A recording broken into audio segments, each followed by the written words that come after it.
ప్రభుత్వాధికారులపై భౌతిక దాడులను అరికట్టాలని ప్రభుత్వానికి విజ్ఞప్తి చేశారు తెలంగాణ ఉద్యోగ జేఏసీ చైర్మన్ మారం జగదీష్. ఇక ఉద్యోగులపై దాడులు నిరసిస్తూ సోమాజిగూడ ప్రెస్ క్లబ్లో సమావేశం నిర్వహించారు. గత వారం అబ్దుల్లాపూర్ మేడ్ జాఫర్గూడలో ఓ ప్రైవేటు కళాశాల యాజమాన్యం irrigation AEE work inspector Lashkar revenue సిబ్బందిపై సుమారు 30 మంది బౌన్సర్లతో దాడి చేయించడం దారుణమన్నారు. ఇక విధులకు ఆటంకం కల్పిస్తూ భౌతిక దాడులు చేయడం హేయమైన చర్య అని విమర్శించారు. ఇక దాడి చేసిన వారిపై ప్రభుత్వం కఠిన చర్యలు తీసుకోవాలని డిమాండ్ చేశారు ఉద్యోగ జేఏసీ నేతలు. వరంగల్ జిల్లాలో ఒక ఏఈ మీద దాడి, అంతకుముందు ఆర్డబ్ల్యూఎస్ ఏఈల మీద దాడి, లమిచర్ల అధికారుల మీద దాడి, దిలావరపూర్లో దాడి, ఇవన్నీ కూడా ఒక ప్రైవేట్ యాజమాన్యం ప్రైవేట్ సైన్యాన్ని పెట్టుకొని ఏదైనా ఉంటే ప్రభుత్వానికి వివరించాలి.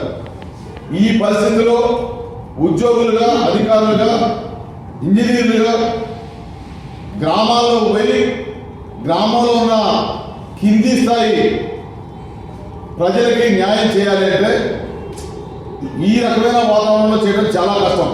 మేము తెలంగాణ ఉద్యోగ జేఏసీగా 206 సంఘాలకి చైర్మన్గా ఉన్న చైర్మన్ ఆధ్వర్యంలో 10 లక్షల ఉద్యోగులకి జేఏసీగా ఉన్న మేము ఈరోజు క్లియర్గా చెప్తున్నాం, భౌతిక దాడులు చేసే అందరికీ కూడా ఖబర్దార్, జాగ్రత్త.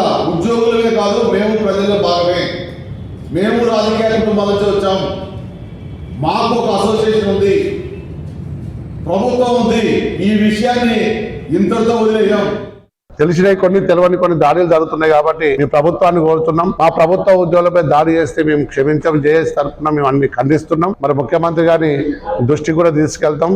గౌరవ నీటిపారుదల శాఖ మార్చులు గారి దృష్టి కూడా తీసుకుపోతాం. కాబట్టి ఏ ఉద్యోగి పైన ఎవరు దాడి చేసినా మొత్తం యావత్తు జేఏసీ వాళ్ళకి అండగా ఉంటుంది.